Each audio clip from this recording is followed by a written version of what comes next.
We really try to make a difference when it comes to bringing greener products in the beauty industry.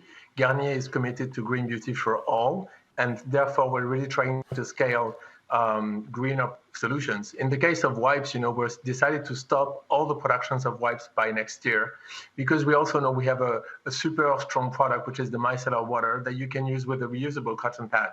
So there is no waste coming from the wipe, and you can reuse this pad and avoid all the waste that could end up in the ocean, like you were mentioning before.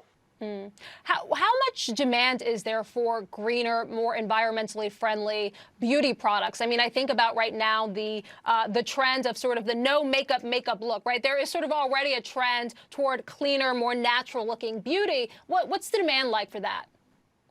There is a trend for greener products. I think some consumers are very sensitive to that, and they really want to buy more committed products. But the challenge in front of us is to have much more scale. And that's really the purpose of Garnier, because we know that it's more of a niche today, and making those greener products accessible to all is really our mission, and convincing people to behave in a more sustainable manner. So bringing more, recycled plastic on the market, bringing refill to our hair care range. So we just announced that this hair care range is now completely refillable. So we allow consumers to have a really easy way to replenish their product and reduce their plastic consumption.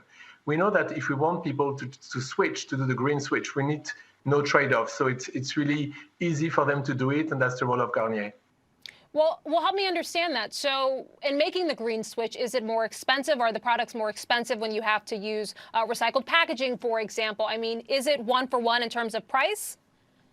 Not necessarily. If I take this example, it's both better for the planet and better for the wallet, because actually this product sells the shampoo at a much lower price, 15% in average. It's to the discretion of the retailers, obviously, but you can make savings as a consumer and be more sustainable. And we think that's a really strong element today, given the strong inflation. Well, speaking of savings and speaking of inflation, are you seeing any impact of inflation globally on consumer habits? Are people trading down, for example, trading down from maybe some of the more premium brands and trading down perhaps more into some Garnier brands? Or are you seeing people start to pull back because you think of beauty as a discretionary category? What are you seeing? So, I think beauty is a very resilient market. We've seen it time and time again in times of crisis. Beauty category continues to grow. What we can say, and I think it's a great challenge for us, is that people are more demanding with their money. They want great value for what they buy, and I think it forces us to deliver great quality at a good price, which is really what we're trying to do at Garnier. I see. So have you seen any change in consumer behavior as of yet, though, even in terms of just trading down? No, we haven't seen that, and Garnier is so accessible that really the idea is to make sure we can talk to them more. How are supply chains? I mean, this time last year, I believe, supply chains were sort of on the front page of every, certainly American newspaper. But how are supply chains right now for Garnier?